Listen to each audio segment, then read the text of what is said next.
Biology, by definition, is the study of biological life and living organisms. Sociology is the study of human societal structure. By crude definition, cosmology is widely defined as the study of the universe. They are all considered various branches of knowledge, and similarly, epistemology is the branch of knowledge which studies knowledge itself. The most perplexing branch of knowledge is that of chronology. By linguistic definition, chronology is not a study. It is, according to the English dictionary, the science that deals with measuring time by regular divisions and that assigns events to their proper dates. We who will be delving deeper into the fathoms of time and cosmology will unveil new meanings to these words, more profound meanings of depth and divinity to the branches of cosmology and chronology, both as Islamic sciences of time and the cosmos, not the clock and the observable universe. Together, our objectives will not be to repeat what secular science has broadcasted for so many centuries, such that their words have almost become true to our hearts and minds. No, our objectives will be to unravel the divine knowledge of time and the cosmos permeating from the essences of Islam and the Holy Quran. Before we begin, we must first take a moment to recognize the important difference between chance and divine decree, for both these terms are the reasons for the endless clash between the realms of sciences and the realms of divine knowledge. The former lays the foundation of secular science within informative confines, while the latter enables the believer and knowledge seeker to recognize the importance of science with limitations and to affirm the overseeing and overruling sovereignty of religious knowledge over scientific information. Science is not, simply put, a form of kufr. The linguistic definition of kufr is to cover, and a kafir is he who covers up. In the context of religion, kufr is the act of covering up the true message of Allah, knowing that it is the truth. Therefore, science becomes kufr when we overstep our boundaries and attempt to cover the truth under shrouds of fancy words and equations for the sole purpose of validating our own doctrines and opinions. That is the secular scientist, even if he bears a Muslim name and is abiding by every tenet of Islam. Within limits, science constitutes the foundation of earthly knowledge, be it physics, chemistry, biology, medicine, arts, legislature, geology, whatever the branch of study. Science is the rational faculty by which Allah's creation can explain and be explained in definitive and quantitative forms, because we as a creation have a definitive and quantitative response to all things logic and rational. It is upon the righteous believer to acknowledge that Allah Almighty rules above all things rational and irrational as per human perception. Creation adheres to His command, finite and infinite. Even when formulating the minute and micro-analysis of sciences, arithmetic and definitive descriptions of things, we must recognize that science is not the language of the cosmos. It is a language developed by man for the sake of man's comprehension. When we humans define elements such as hydrogen and helium, or when we definitively state the age of the observable universe as approximately 13 billion years, we should know that this is our language meant to satisfy our logic and understanding, formulated around our immediate environments. It is not the language of Allah Almighty, nor does it overrule or validate what He has revealed unto us through the divine scriptures. In essence, it is His revelation that must confirm what human rationality conceives. If the Holy Quran does not confirm scientific theory, then science must be thrown in the bin. That being said, there is no reason for there not to be harmony, as we will elaborate further along.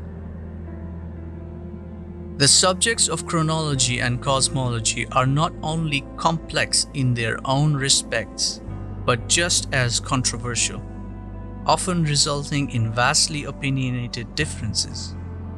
There are two main reasons for the above-mentioned intricacies. One being that aside from perception, both are beyond human sensory fields, by way of which human beings derive information, and hence both can only be studied from a distance with a very finite and limited supply of information. As such, both subjects must be handled with care and respect, because they are derivative of interpreted sciences, and human interpretations can be wrong. The Holy Quran is absolute, pure, and sacred, and one must ultimately refrain from trying to make an interpretation to fit one's own theories without validity. Theories are theories, hypotheses are hypotheses, and opinions are opinions. Neither become fact through manipulation of Quranic script and translations. One must present, as we have throughout our studies, proper validation and irrefutable evidential weight, at least from those who have transcended a heightened level of knowledge and understanding, such as the great scholars of Islam, the companions of the Holy Prophet, and all the Holy Prophets themselves. Even in this respect, the subjects of time and cosmology, or any other ambiguous subject, must be studied with a modest and integral level of understanding both science and religion, and with utmost recognition that not only is the word of Allah the only source of absolute knowledge, but that only He has the power to know all the interpretations of all the things He reveals to us and conceals from us of His creation.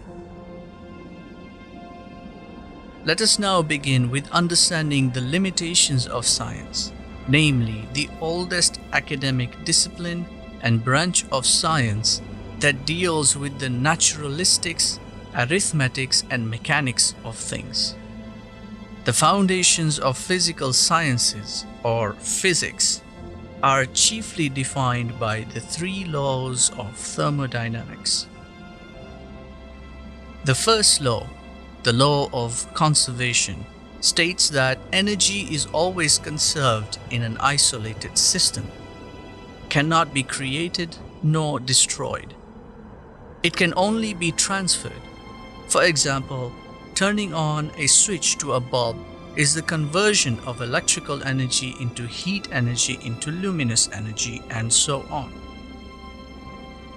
The paradox of this law is that if energy cannot be created or destroyed, from whence does it exist in the first place?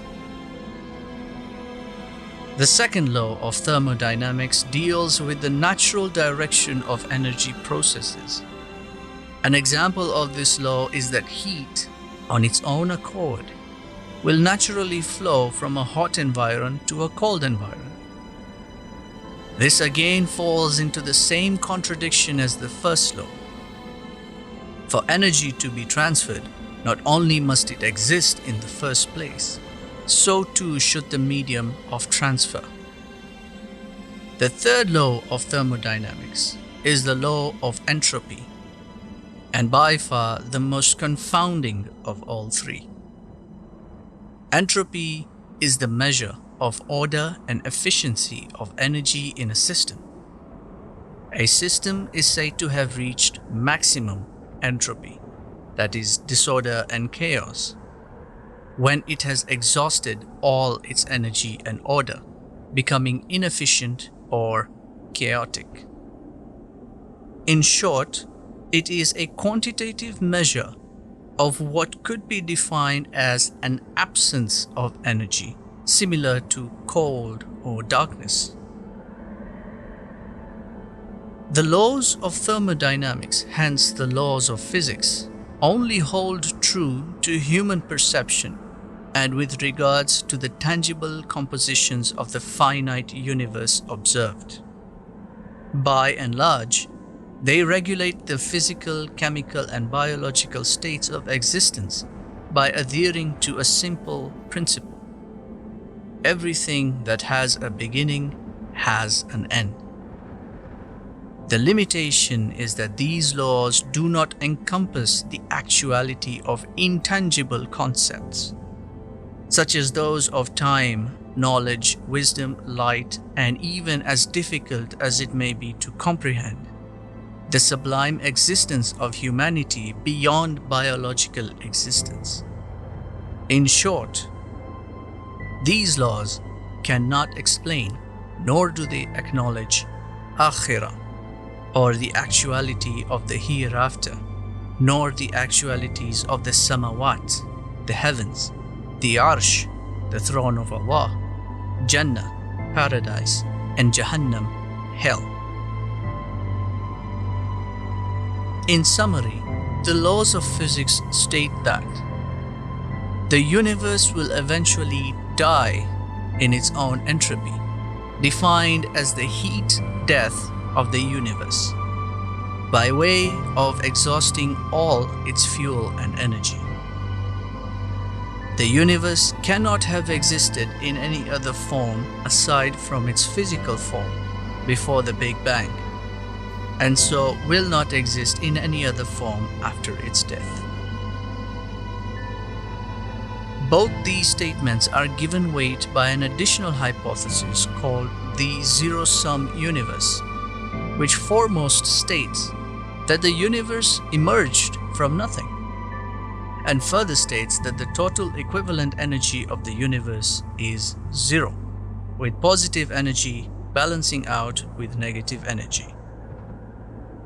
While human beings are in constant speculative debate over these varying theories and hypotheses, we tend to forget one simple fact, which is a fact that can only be unveiled when one enters the realm of faith. The laws of physics, hence the faculties of science, attempt to define the beginning and end of the observable universe without acknowledging the Amr, command, of Allah Almighty and His attribute as Ar-Rabb. Suratul Buruj, Ayah 16, Fa'alun lima yurid. He, Allah, is the doer of His intent. Which means that regardless of what the physics say, Allah Almighty can intervene whenever He so wills. In the following series, inshallah, we will explore the limitations of science, the difference between truth and fiction within science, and the audacity and inevitable self-destruction of speculative and secular science before the absolute knowledge of Allah Almighty. We will also take another moment here to caution every Muslim pursuing this knowledge. Do not use science to prove the validity of the Quran and Islam.